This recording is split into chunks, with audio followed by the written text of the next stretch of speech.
En este teórico vamos a ver las bacterias que forman parte de los géneros Clamidia, Clamidófila, Mycoplasma y Ureaplasma. Conocer las estructuras de las bacterias de este género y conocer cómo causan las infecciones. Vamos a comenzar por la familia Clamidaceae. Los dos géneros que vamos a ver es Clamidia y Clamidófila. Las bacterias de este género son bacterias intracelulares obligadas porque carecen de citocromos, no pueden sintetizar ATP y lo toman de la célula huésped que infectan. Poseen un ciclo de replicación con 2 estadios y de acuerdo a las especies se diseminan por aerosoles o por contacto directo. Las especies de importancia clínica son Clamidia trachomatis y Clamidófila pneumoniae y Clamidófila psittaci. Dijimos que tienen un ciclo de replicación con 2 estadios. Uno de los estadios es la forma infectante que se denomina cuerpo elemental.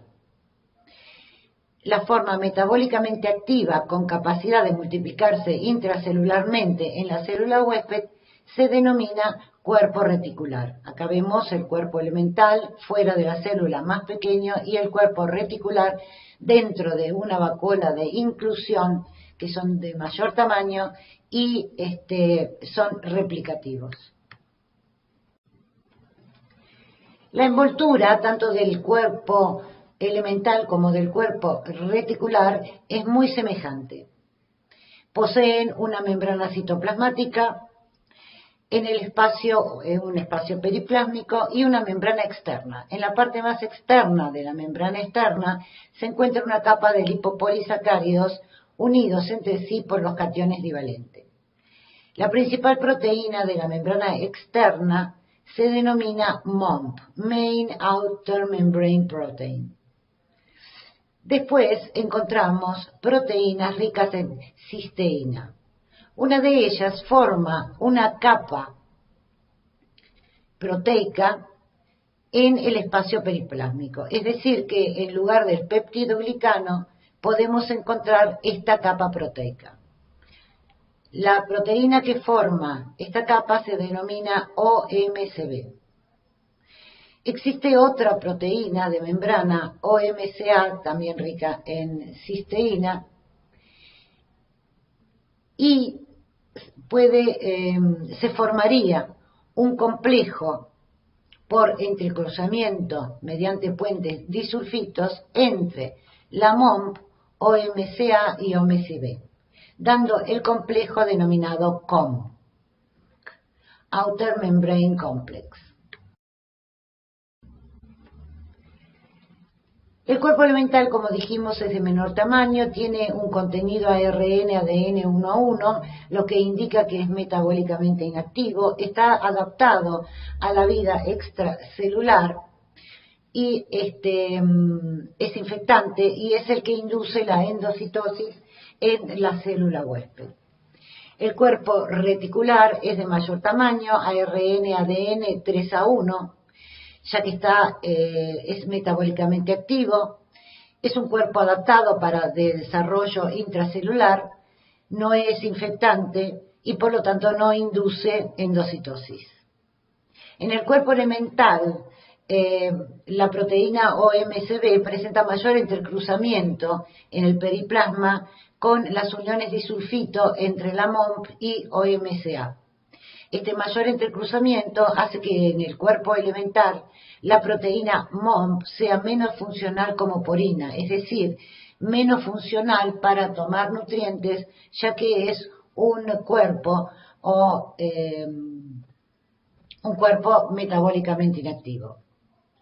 Este mayor entrecruzamiento favorece a que el cuerpo elemental tenga una vida extracelular.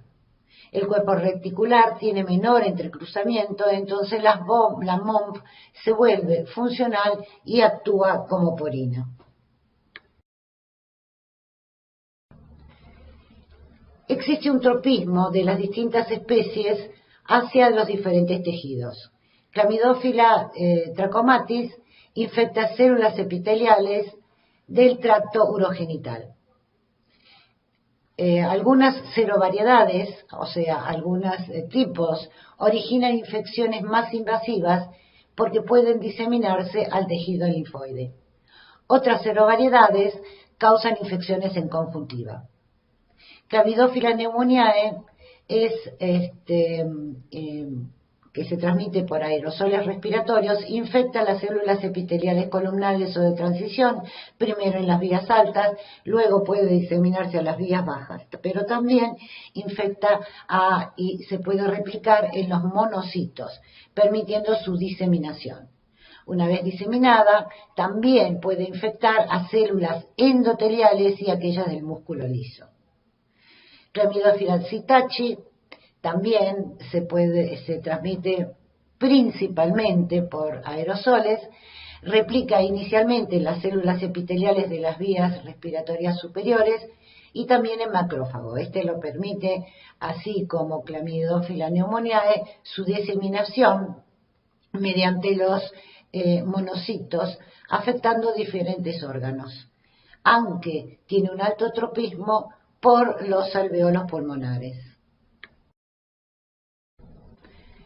El tropismo se debe a que el cuerpo elemental, una vez que se logra la adherencia, libera al micoplasma unas proteínas denominadas TARP, no importa los nombres, sí el efecto, dentro de los 5 minutos después de la adherencia. Esto facilita la invasión mediante el reordenamiento de actina. O sea que cuando se aproxima o cuando se adhiere el cuerpo elemental, ocurre mediante la liberación de TARP una señalización temprana que trae un reordenamiento del citoesqueleto y por lo tanto la endocitosis en los tejidos o en las células huésped hacia los cuales tiene el tropismo. Otra diferencia, además del tropismo de los tejidos entre las especies, es la capacidad de síntesis de triptófano, muy importante para la patogenia. Las Chlamydia trachomatis, las cepas de Chlamydia trachomatis que causan infecciones genitales, pueden sintetizar triptófano a partir de indol. En cambio, las Chlamydophila pneumoniae y Chlamydophila psittaci carecen de este operón para sintetizar triptófano a partir de indol. La adherencia a la célula huésped puede ocurrir por 3 mecanismos.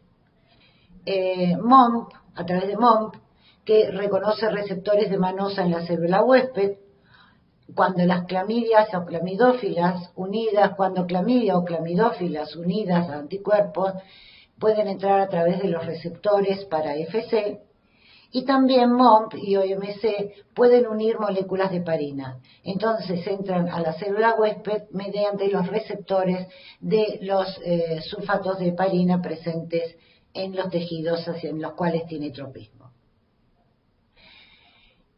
En la célula huésped, una vez que ha sido internalizado, el cuerpo elemental se reorganiza a cuerpo reticular. Esto lo hace dentro de una vacuola de inclusión que es derivada de la membrana del huésped. El cuerpo reticular crece y se replica por fisión binaria, como vemos en la foto de la derecha, y después de un periodo de progenie en fase exponencial, el cuerpo reticular comienza a diferenciarse nuevamente en cuerpo elemental. Y los cuerpos elementales se liberan en el exterior para infectar otra célula huésped, ya sea por fusión de la membrana, de la vacuola de inclusión con la membrana del huésped, mecanismo que se llama extrusión, o por exocitosis o por apoptosis celular. Durante su ciclo en la vacuola de inclusión, tanto clamidia como clamidófilas transportan proteínas a través de sus membranas a través de un sistema de secreción tipo 3 que van a ser ancladas en la membrana de la vacuola de inclusión, proyectándose hacia el citoplasma de la célula huésped. Estas proteínas, que son varias, cada una con sus funciones y que se expresan en forma cronológica, se denominan INC, por inclusión. Entonces, estas proteínas que están unidas a la membrana de la vacuola de inclusión van a interferir con el endosoma temprano, la formación del endosoma tardío y la formación del fagolisosoma. Mientras tanto, el cuerpo reticular sigue dentro de la vacuola de inclusión, replicándose, y esta aumenta por la captación de esfingomielina. Además de las proteínas INC que están ancladas en la membrana de la vacuola de inclusión, hay otras proteínas también que se expresan en forma cronológica que se liberan al citoplasma. Una muy importante inhibe la apoptosis de la célula huésped en forma temprana. Por lo tanto, la vacuola de inclusión puede crecer y los cuerpos reticulares pueden replicarse. Otra de las proteínas cliva los factores de transcripción para la expresión de los antígenos de los complejos de mayor histocompatibilidad clase 1 y clase 2. Y, por último, otras de las proteínas induce la apoptosis cuando ya el cuerpo reticular se ha transformado en cuerpo elemental para ser liberados en las especies que usan apoptosis como mecanismo de liberación para infectar otras. Entonces, la infección en un comienzo es silenciosa. El sistema inmune tarda en darse cuenta de que las células de determinados tejidos están infectadas. Y eso se debe principalmente por la proteólisis de los factores de transcripción relacionados a los antígenos de histocompatibilidad clase 1 y clase 2, como forma de evadir el reconocimiento de las células infectadas por el sistema inmune. Además, también determinados PAMP pueden ser reconocidos en forma intracelular. Para ellos, las clamidáceas limitan el reconocimiento de esos PAMP mediante el reordenamiento de actina en la periferia de la vacuola de inclusión, aumentando la estabilidad de la misma. También, como un mecanismo para otorgar mayor seguridad, inhiben la activación del factor NF-kappa beta mediante la proteólisis de sus unidades también. Resumiendo, ocurre la adhesión, luego de la adhesión hay una inhibición de la fusión con el lisosoma, se secretan factores antiapoptóticos, la vacuola de inclusión migra a través de los microtúbulos, va tomando nutrientes y lípidos, por ejemplo, esfingomielina. Mientras crece, hay una inhibición de la expresión de los antígenos de los complejos de mayor histocompatibilidad 1 y 2. Luego, el cuerpo reticular se convierte en cuerpo elemental y van a liberar factores proapoptóticos en el caso de que la cepa se libera al exterior, o el cuerpo elemental de la cepa se libera al exterior para infectar otras células mediante la apoptosis. O sea que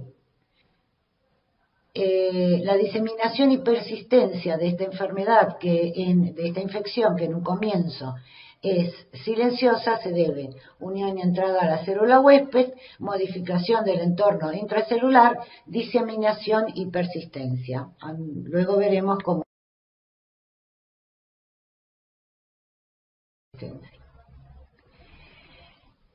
Dijimos que habría distintos mecanismos que involucran la salida de los cuerpos elementales de las células huésped.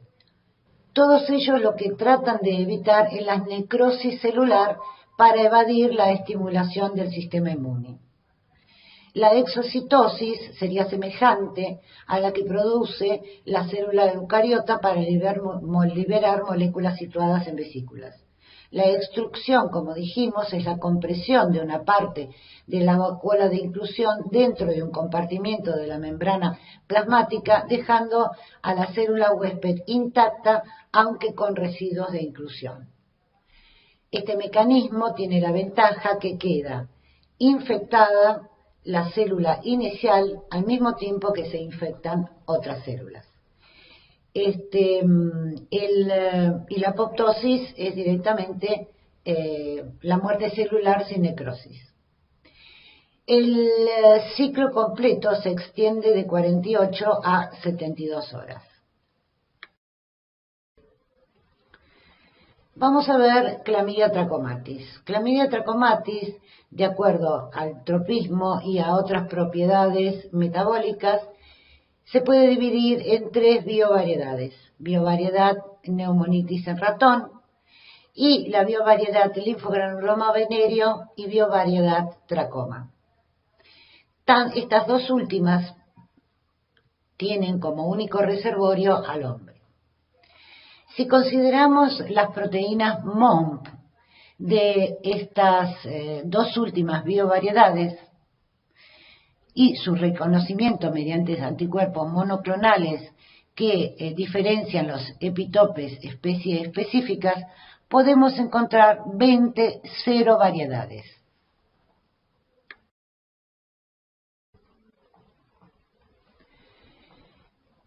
La biovariedad Clamidia trachomatis linfogranuloma venéreo, que además de infectar el epitelio, también puede invadir el tejido linfoide, presenta 4 serovariedades, L1, L2, L2A y L3, que se conocen generalmente como Clamidia trachomatis L1-L3. Y es la causante del linfogranuloma venéreo que se transmite por contacto sexual. Clamidia trachomatis biovariedad tracoma se puede dividir en 16 serovariedades que causan distintas patologías. Aquella denominada de las D a la K, que causan infecciones genitales, conjuntivitis e infecciones respiratorias en neonatos, y Clamidia trachomatis AC, que produce una enfermedad ocular denominada tracoma, que es endémica en determinadas regiones. Vamos a ver brevemente las patologías que causan y se van a desarrollar mejor en microbiología 2.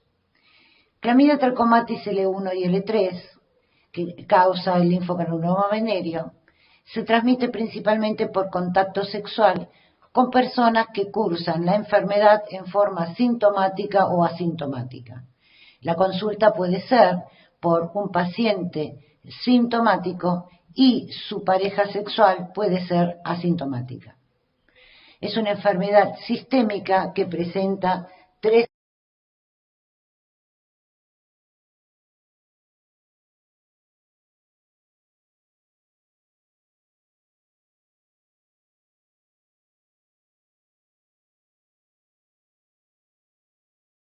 fases. La fase 1 puede comenzar con una pequeña vesícula herpetiforme poco dolorosa o úlcera cutánea de base indurada y bordes elevados. En el hombre se observa principalmente en la región del pene y en la mujer vulva, labios, mucosa vaginal o cervix. En la foto de la izquierda vemos la vesícula herpetiformes y en la derecha vemos la úlcera cutánea. Pero un porcentaje elevado de pacientes no presentan evidencias de lesiones cutáneas y pasan directamente a la fase 2. Y ahí es donde se produce más la diseminación.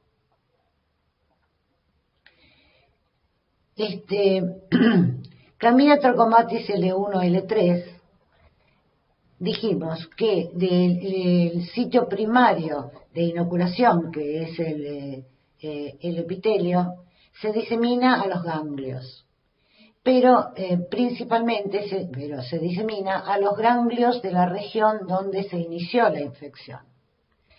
En esos ganglios se produce la denominada linfoadenopatía supurativa, en donde primero hay una masa inflamada en el interior del tejido que va formando abscesos, los cuales pueden romperse y formar fístulas. Este tipo de adenopatías se denominan bubones. Entonces, la fase secundaria se caracteriza por la linfoadenopatía supurativa, que involucra los ganglios de la región en donde se encuentra la lesión primaria. Puede haber elefantiasis, o sea, aumento del tamaño, y síntomas generalizados como fiebre, escalofríos, cefaleas, mialgias, etc. Pero principalmente es la fase donde el paciente consulta si ve las linfoadenopatías supurativas. Esta diapositiva resumen lo dicho. Encontramos el bubón y en la otra diapositiva, en la otra fotografía, la elefantiasis.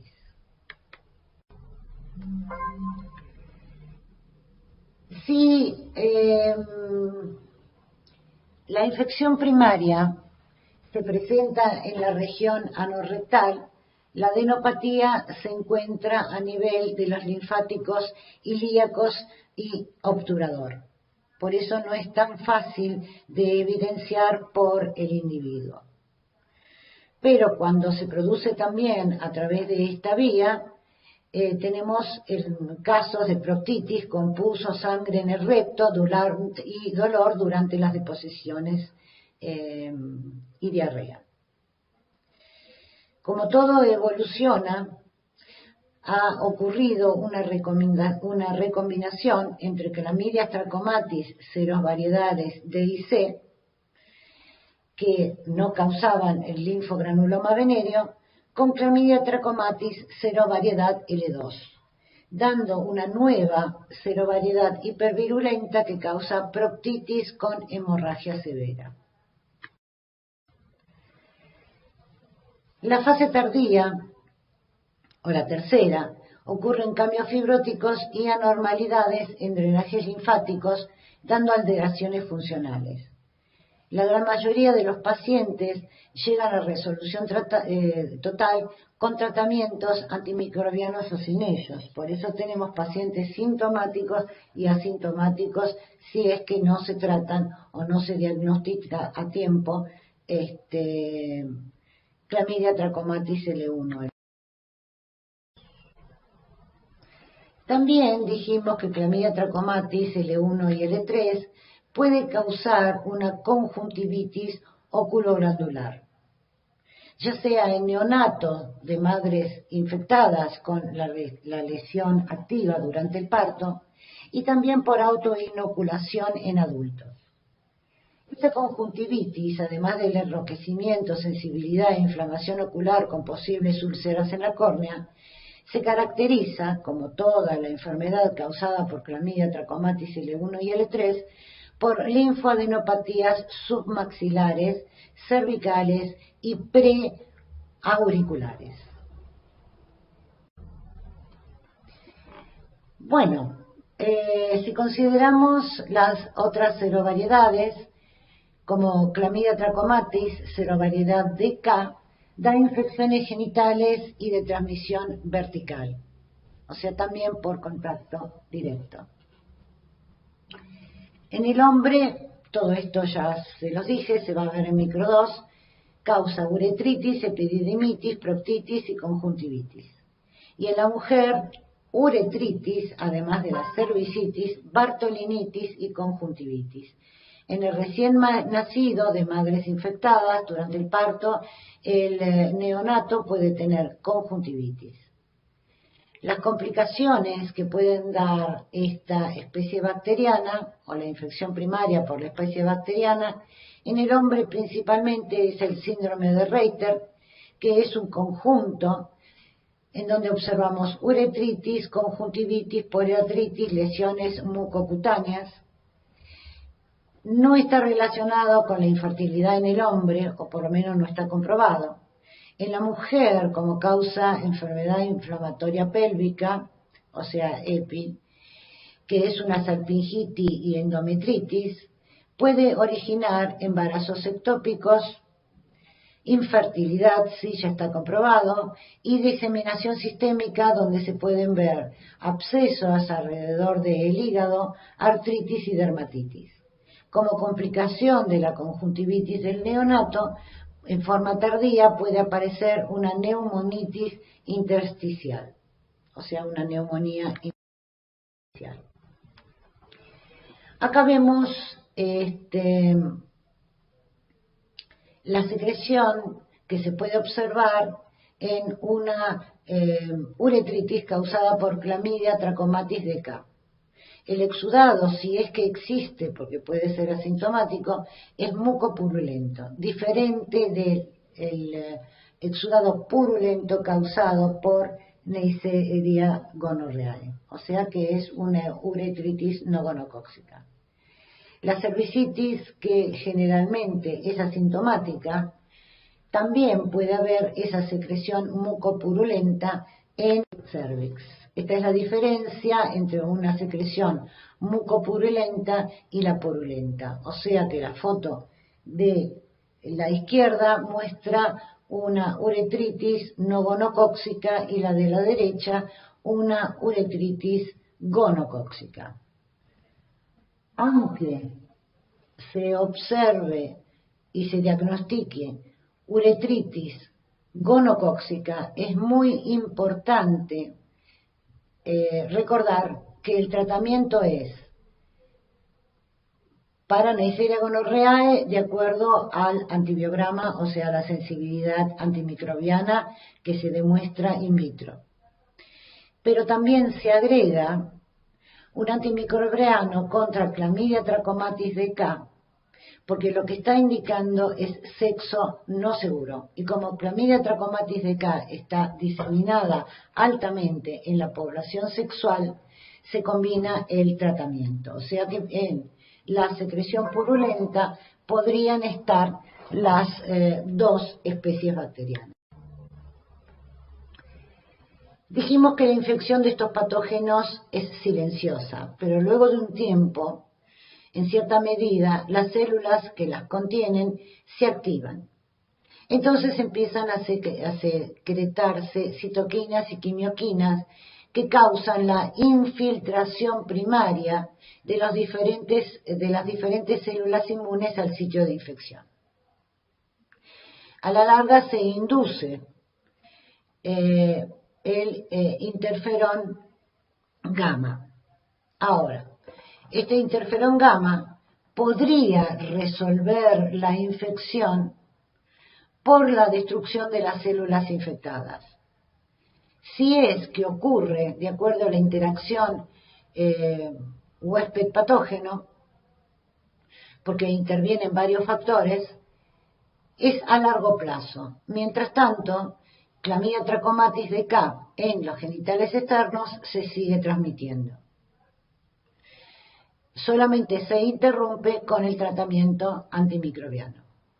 Pero también la liberación del interferón gamma actúa en la inmunopatogenia de la enfermedad.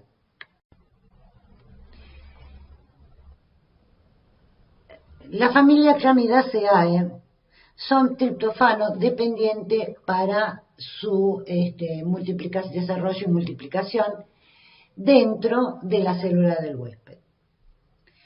Cuando hay un aumento del interferón gamma, en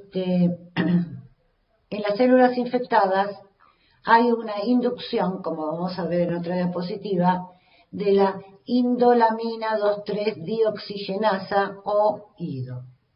También de la óxido nítrico sintetasa y la regulación decreciente de los receptores de transferrina. Todo esto hace que se limite el desarrollo de las bacterias en las células infectadas. Sin embargo, la IDO cumple un papel importante en el desarrollo de las infecciones crónicas o persistentes, como aquellas causadas por la familia Clamidaceae.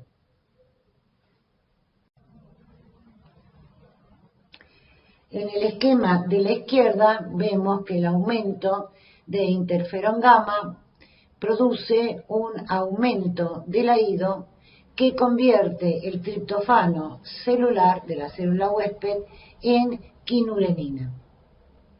¿Sí? Las Clamidia trachomatis, las especies de clamidia que causan infecciones en animales tienen un operón completo para sintetizar triptofano de novo. Es decir, a pesar de que se encuentra en circulación elevada el interferón gamma, ellas pueden sobrevivir en las células infectadas debido a que pueden sintetizar su propio triptofano de novo. En Clamidia trachomatis DK y L1 y L3, o sea, las que causan infecciones genitales, poseen un operón que sintetiza triptofano, que es esencial para la vida de Clamidia trachomatis, a partir del indol. Es decir, hay el aumento de interferón gamma, se produce un aumento de la IDO, pasa triptofano a quinurenina,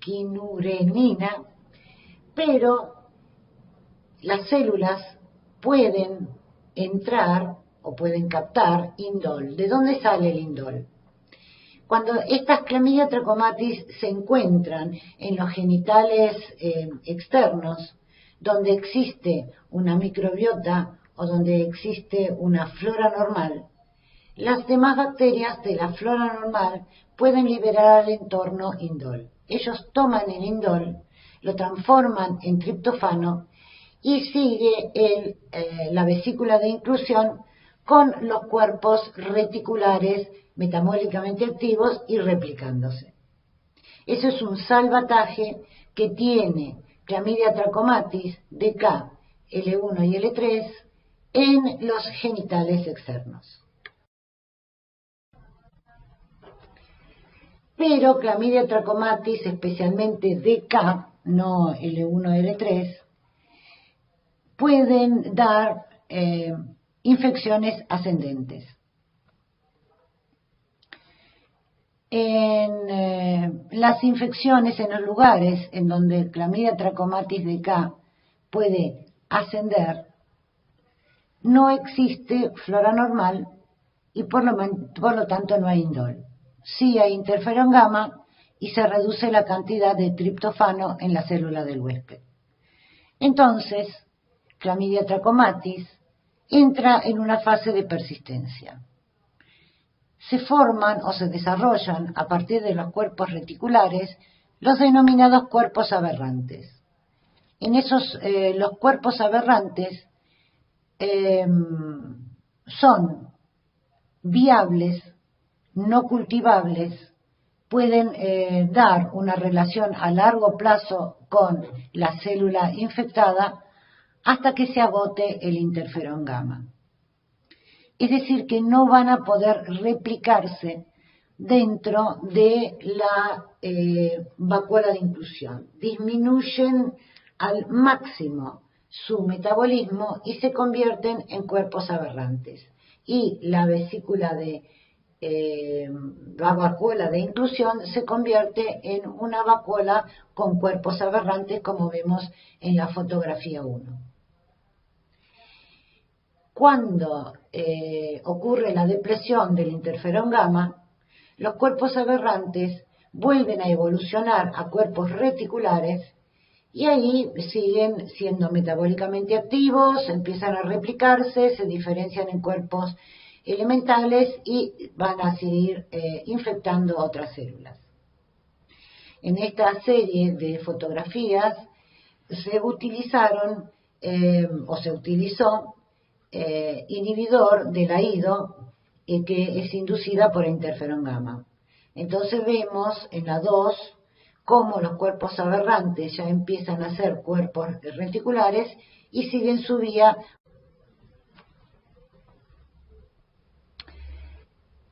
Entonces, de acuerdo a los factores del huésped, porque siempre la interacción huésped-patógeno, Clamidia trachomatis DK puede dar infecciones ascendentes en el tracto genital superior, principalmente femenino. En estos sitios anatómicos, la inflamación crónica originada por esos ciclos constantes que ya nombramos de persistencia, multiplicación, es lo que da lugar al daño tisular y las sucesivas fibrosis y cicatrizaciones que aparecen principalmente en las trompas de Falopio cuando se produce la enfermedad pélvica. Dijimos que al principio la respuesta es una infección silenciosa. El sistema inmune no se da cuenta de que las células están infectadas. Principalmente, luego de la respuesta inmune adaptativa, los linfocitos T, antígenos clamidiaceae específicos, generados por una respuesta adaptativa Th1, podrían migrar o resolver la infección, porque ya dijimos que podría ser resuelta por sí sola, ya que se observa el tráfico de los CD4 que producen interferón gamma y TNF-alfa hacia el sitio primario de la infección. Y también se pueden observar anticuerpos IgG en el mismo sitio que neutralizarían a los cuerpos elementares antes de ser endocitados, si es que no se liberan por el mecanismo de extrusión. Pero, ¿qué ocurre? Dijimos que el interferón gamma o resuelve la infección o la complica. La respuesta generada contra estas bacterias que persisten a pesar de la inflamación induce la estimulación de los fibroblastos que conlleva la síntesis de colágeno y la liberación de metaloproteasas, entre los otros factores. Y esto da como resultado la fibrosis y cicatrización características de las patologías generadas por esta especie. Esto en los sitios donde no existe flora normal, o sea que es un patógeno adaptado al hombre porque en los genitales inferiores tiene el salvataje del indol, se sigue multiplicando, se sigue diseminando entre la población. Y en los sitios donde no existe flora normal, el interferón gamma podría, dependiendo de la relación o de la interacción huésped-patógeno, resolver la infección o puede causar daño como el resultado de fibrosis y cicatrizaciones que se pueden observar tanto en la trompa de Falopio como en el útero. Aquí podemos observar el daño que provocó Clamidia trachomatis en una célula de la mucosa de la trompa de Falopio durante la enfermedad inflamatoria pélvica. Tenemos que considerar que, como dijimos que es una enfermedad silenciosa y que la cervicitis es asintomática, hay mujeres que consultan más que todo por la disuria, por la uretritis, que por la cervicitis causada por Clamidia trachomatis DK.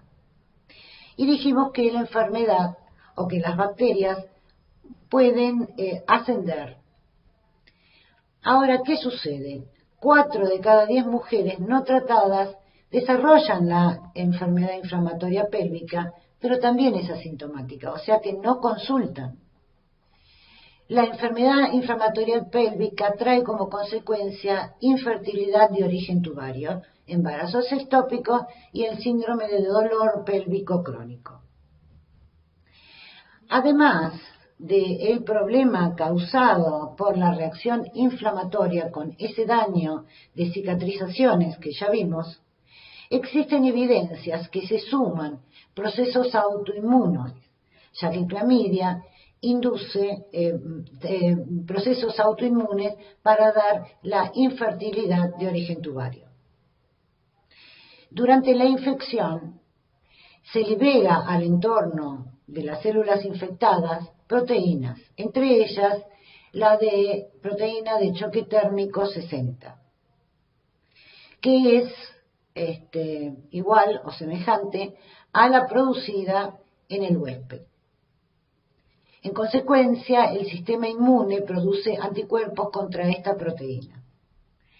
Entonces, los anticuerpos contra la proteína de choque térmico 60 originada por clamidia podrían causar una agresión autoinmune contra las células eucarióticas que también presentan HSP60 humana. Es decir, que pueden causar estos anticuerpos apoptosis y necrosis, sumándose al efecto de inflamación crónica y persistencia bacteriana en las patologías. En el hombre con uretritis puede ser sintomática o asintomática. En el hombre con uretritis asintomática, el primer signo de infección por el serotipo de K puede ser la epididimitis o epididimo-orquitis. La infección clínica y recurrente progresa hacia los conductos deferentes y las vesículas seminales, pero no hay una comprobación fehaciente que las infecciones por clamidia afectan la infertilidad en el hombre, sí en la mujer. Pasemos a Clamidia trachomatis AC. Dijimos que a diferencia de Clamidia trachomatis que causa infecciones genitales TK, L1, L3, las serovariedades AC carecen de los genes para sintetizar triptofano a partir del indol. Por lo tanto, van a dar siempre infecciones crónicas a pesar de la presencia de una flora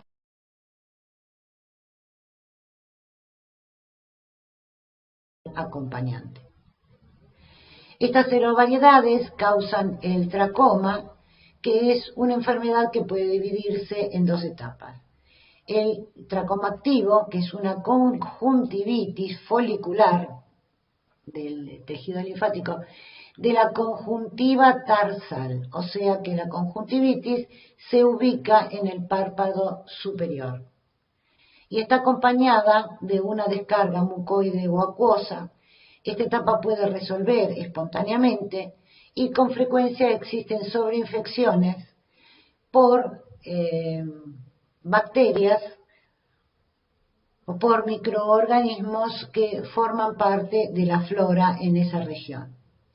Haemophilus, Streptococcus, Moraxella, adenovirus, microorganismos emergentes o Molluscus contagioso. Si en este momento se trata, que es reconocida, esto ocurre principalmente en niños, es reconocida en la zona endémica y se tratan, el paciente se cura. Si no se trata, evoluciona hacia la fase crónica, que como toda Clamidia trachomatis va a dar cicatrizaciones o fibrosis, y en este caso en la conjuntiva. Las cicatrices pueden deformar el párpado, entonces las pestañas entran en contacto con el globo ocular, situación que se denomina ectropium, dando como resultado una abrasión continua de la conjuntiva y córnea, que se denomina triquiasis. El daño continuo de la córnea genera disminución de la visión, que era en último término. Acá lo vemos, primero el tejido linfoide en un niño con un tracoma activo en el párpado inferior. Se aparecen en la parte B aparecen cicatrizaciones en la conjuntiva tarsal. Luego en C se observa electropium y triquiasis, y en D ceguera con electropium y triquiasis.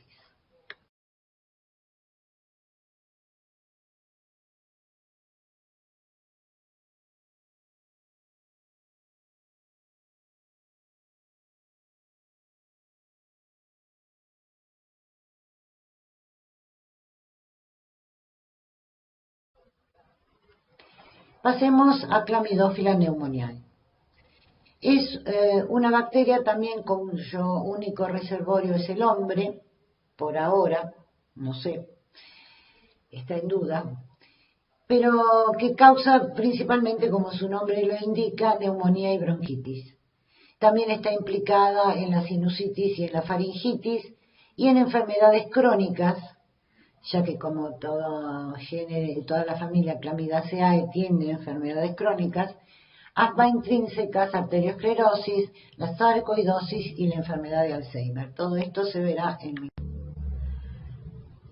Las mayorías causan infecciones, neumonías de la comunidad, que generalmente se denominan atípicas por las radiografías, los resultados de las radiografías.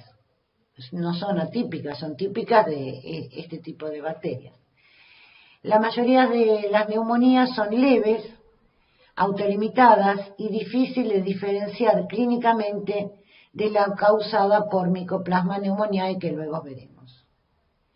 En la radiografía de tórax se muestran infiltrados intersticiales, pero también se han descrito en personas con infecciones mixtas y también con factores predisponentes la consolidación lobular y el derrame pleural. Y hasta se ha aislado Clamidófila pneumoniae de empiemas pulmonares y puede causar respiratorias. Dijimos que Clamidófila pneumoniae está más adaptada al hombre. ¿Por qué? Resiste, por supuesto, como también clamidia, el insulto inmune hasta que la respuesta inmune se agota. Y cuando los niveles de triptofano vuelven a la normalidad en la vacuola de inclusión, se retoma la replicación activa. Pero también ella puede multiplicarse en macrófagos y en los monocitos. Y esto se debe a que también son resistentes a la acción de la INOS y a la depresión del hierro. Todos estos factores, tanto la IDA como el INOS, como la depresión de hierro, causan que los cuerpos reticulares se conviertan en cuerpos aberrantes. ¿Por qué? El óxido nítrico que se produce por acción de la INOS es a partir de la arginina de la célula huésped. Clamidófila pneumoniae es sensible a la arginina, ya que inhibe su desarrollo. Por lo tanto, naturalmente codifica distintos sistemas para eliminar la arginina de la célula huésped, hecho que conduce a una menor producción de óxido nítrico. Por eso se dice que está más adaptada a dar infecciones.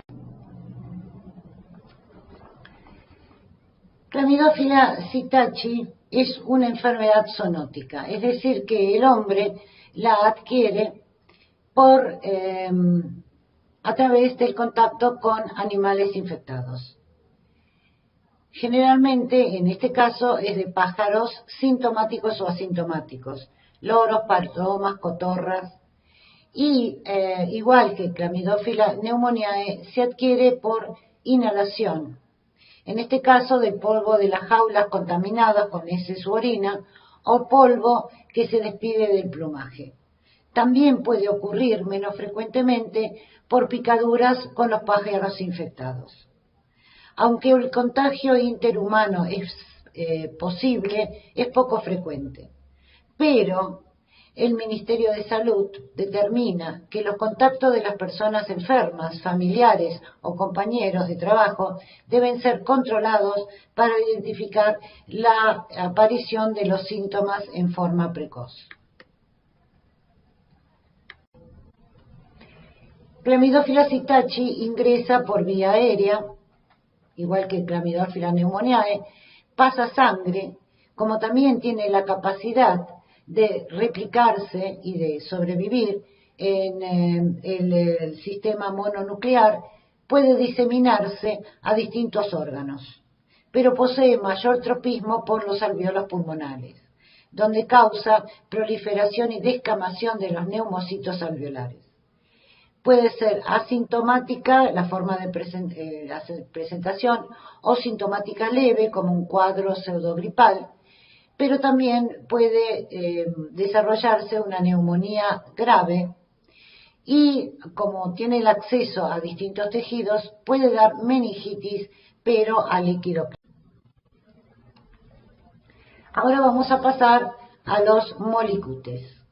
Los molicutes es un grupo de bacterias que son las más pequeñas de vida libre. O sea, Clamidaceae son patógenos intracelulares obligados. Estos son de vida libre, pero son las que poseen el menor, el genoma de menor tamaño de todas las bacterias de vida libre.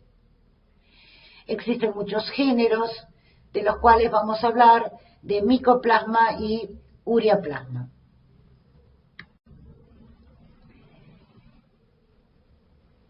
La familia Mycoplasmataceae, ya lo dijimos, incluye los géneros, entre otros, Mycoplasma y Ureaplasma.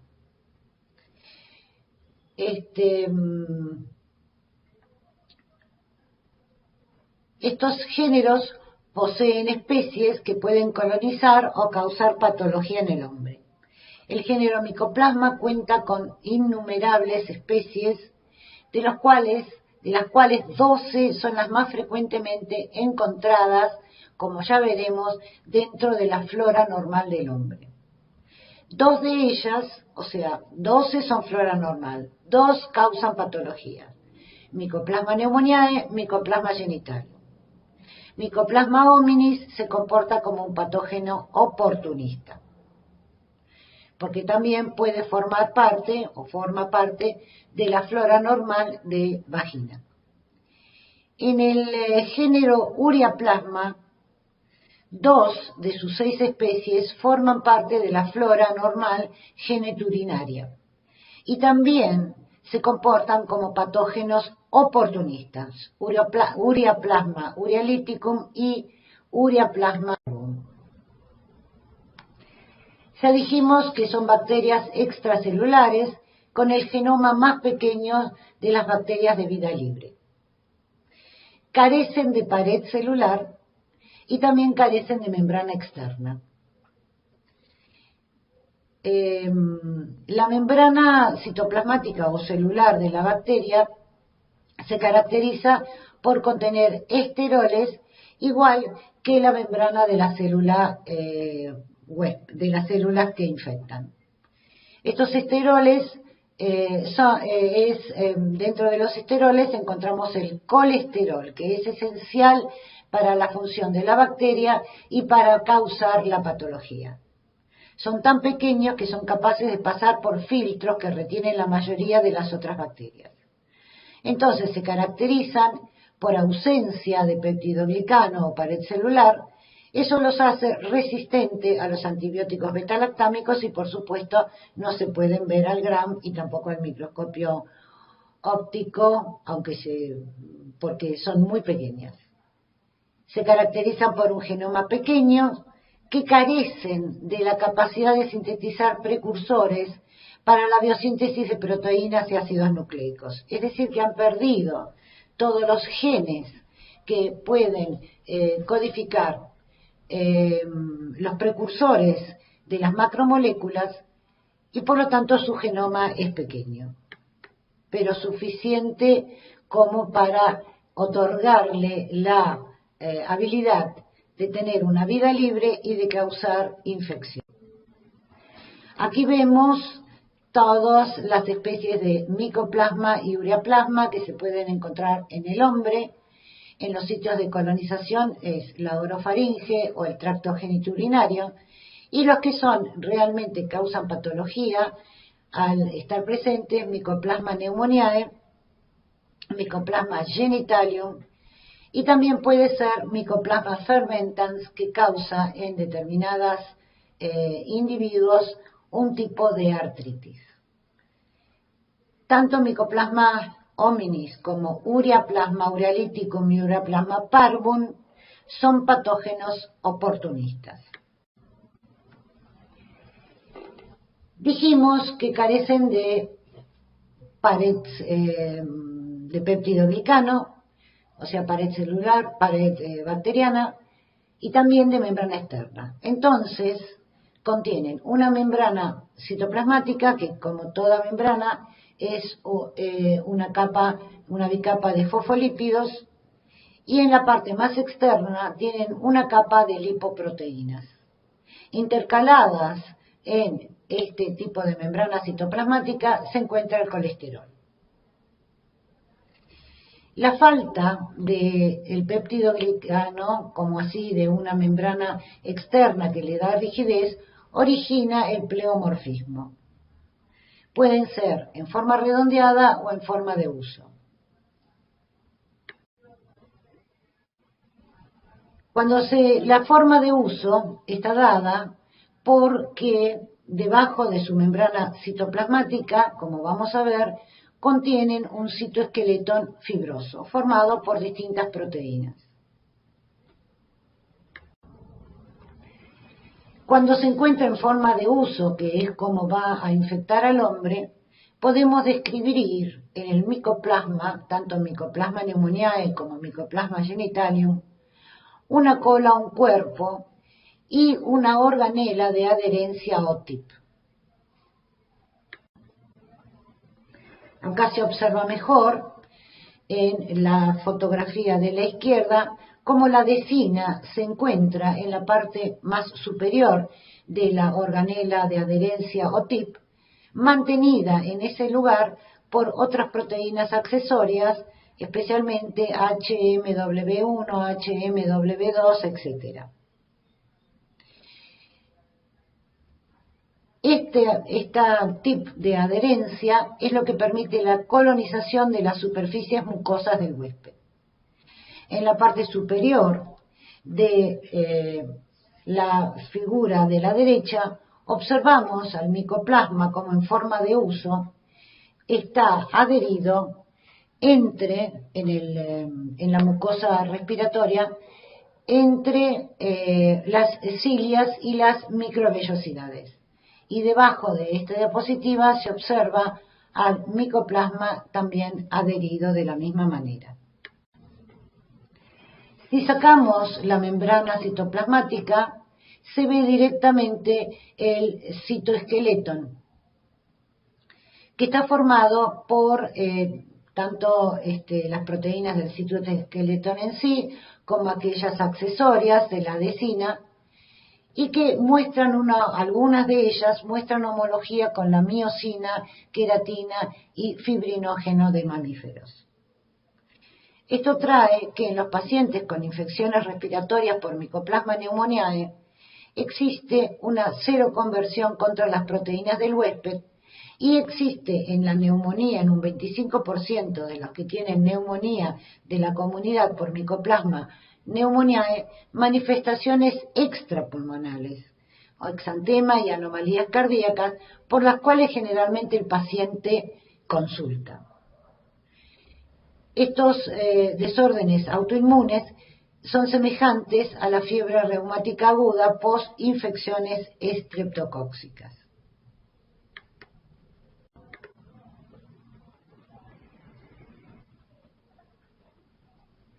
Tanto micoplasma como ureaplasma pueden moverse a través de la mucosa y a través del moco, por supuesto. El movimiento que realizan para poder colonizar. Y esa motilidad que realiza se denomina glitting. no depende de estructuras accesorias como flagelos o fimbrias, y las mutantes sin habilidad de glitting pierden también la habilidad de interactuar productivamente con las células epiteliales bronquiales para Mycoplasma pneumoniae, y la colonización es reducida. Lo mismo ocurre en otros epitelios para otros micoplasmas. Esta motilidad se debe a la contracción y relajación de las proteínas del citoplasma. ¿Cómo se produce daño? Ya dijimos que pueden colonizar el epitelio respiratorio, ya que producen gliding, y se pueden adherir por el tip u organela de adhesina. El daño se produce porque, en primer lugar, hay una fusión de membranas bacteria-célula huésped. Como las membranas citoplasmáticas de los molicutes y la membrana citoplasmática de la célula huésped contienen colesterol, son muy semejantes en estructura, por lo tanto hay una fusión. Primero adherencia, después fusión. Dijimos que tiene un genoma demasiado pequeño y necesita tomar las macromoléculas que le permiten sintetizar proteínas y ácidos nucleicos. Entonces, luego de esa fusión, se produce una competencia o deprivación de nutrientes o precursores biosintéticos e interrumpe el mantenimiento y función de la célula del huésped. Algunos micoplasmas, no de los que estamos hablando, o ureaplasma, liberan enzimas a la célula huésped que también producen daño.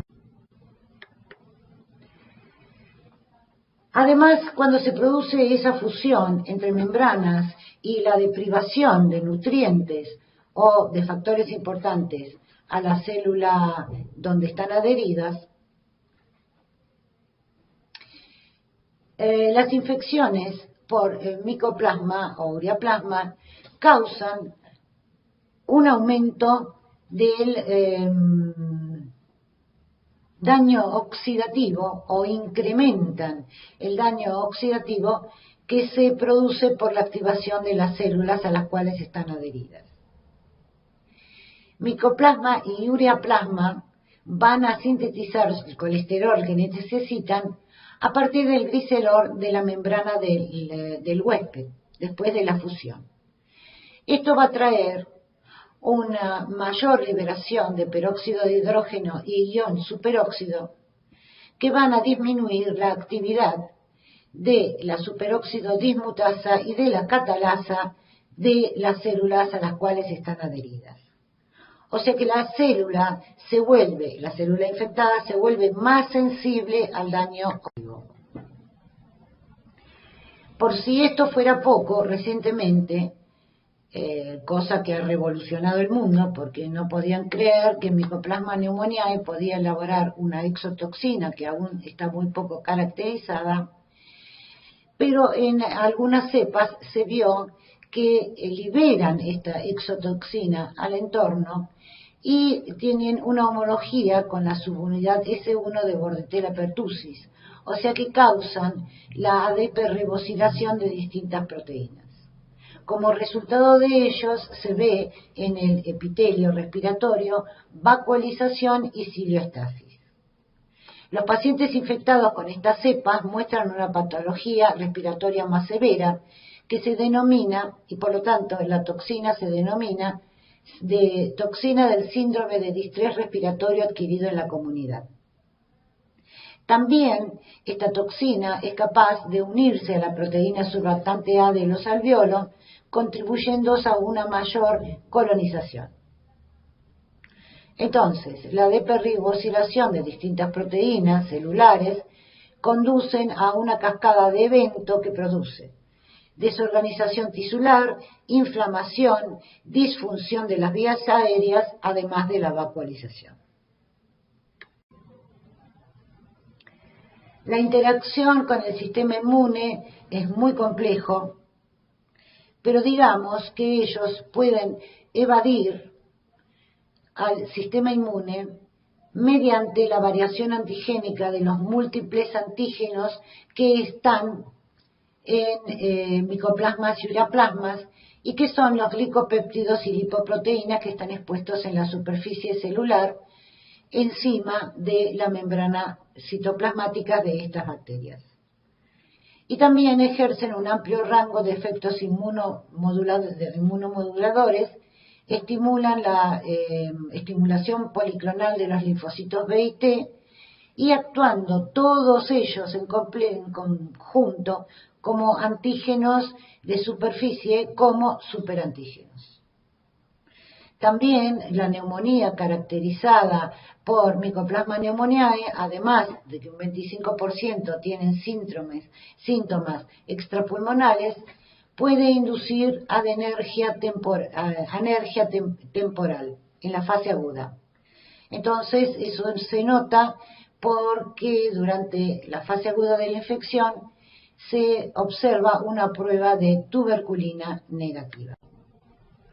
Resumiendo, los factores bacterianos tenemos la organela de adherencia íntima a la célula del huésped, que es lo que origina la fusión de membranas. Generación de peróxido de hidrógeno y radicales superóxido, aumenta el estrés oxidativo y daño de la membrana celular del huésped.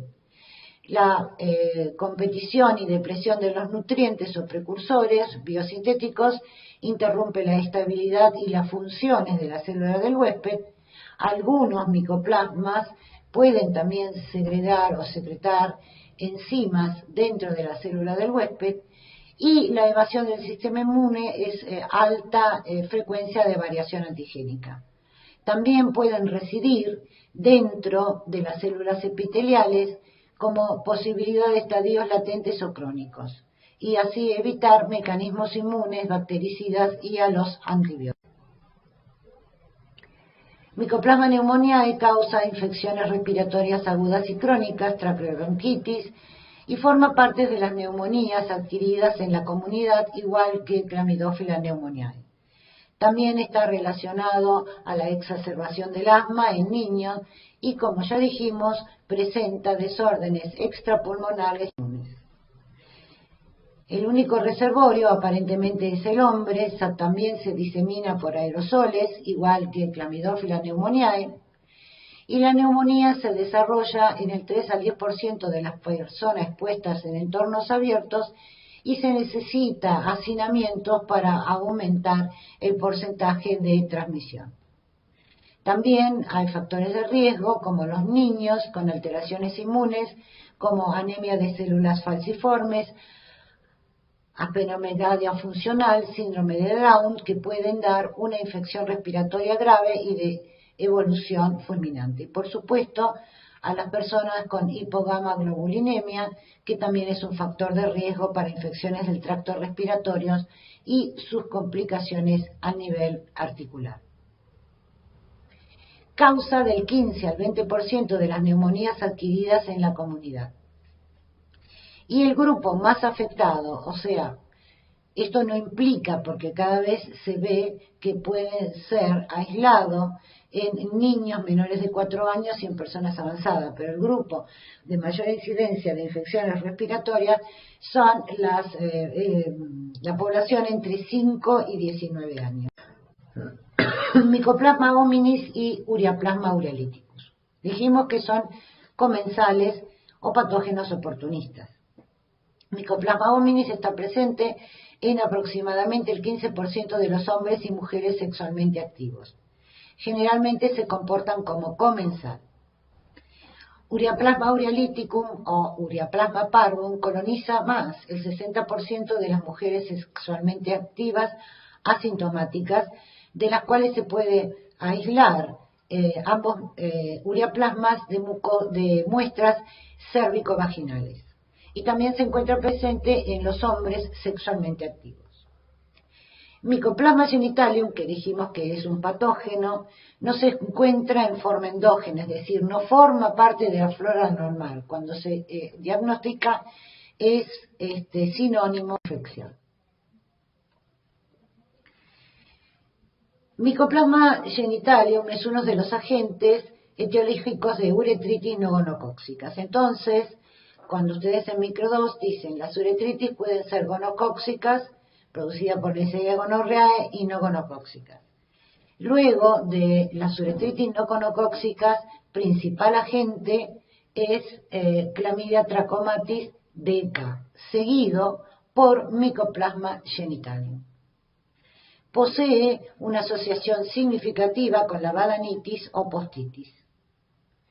También, como en Clamidia trachomatis DK y en Neisseria gonorrhoeae, la cervicitis es asintomática, igual que la infección anal.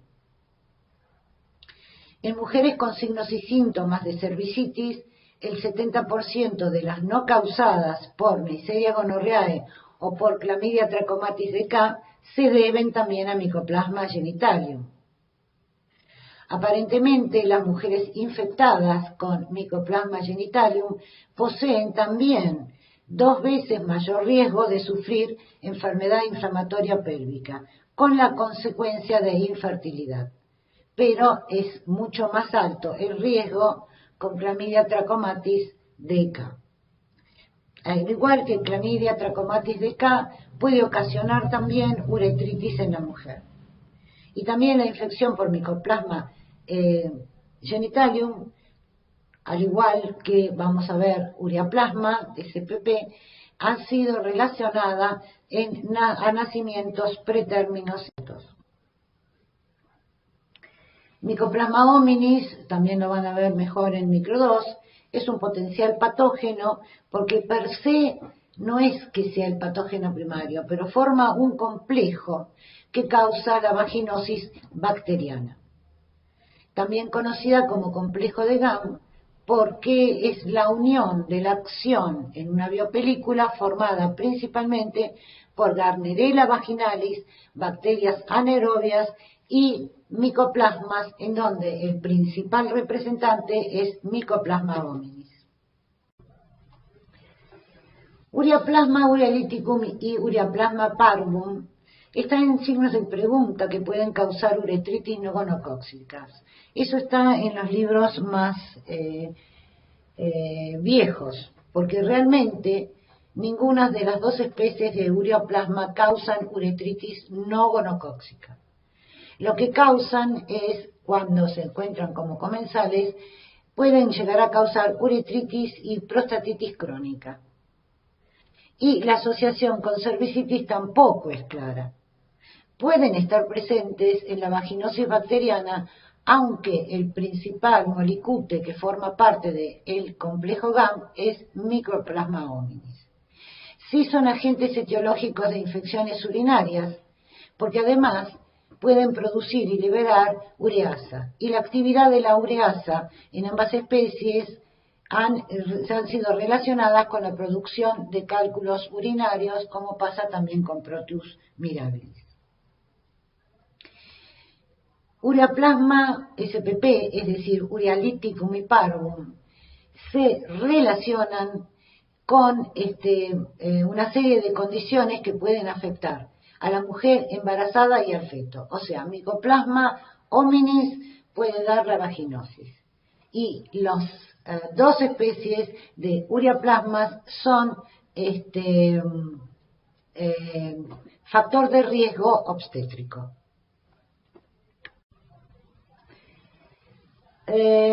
Lo que sucede, que está fehacientemente comprobado para Ureaplasma urealyticum y Ureaplasma parvum, y menos para Mycoplasma hominis, es que pueden causar en la mujer embarazada una corioamnioitis silenciosa.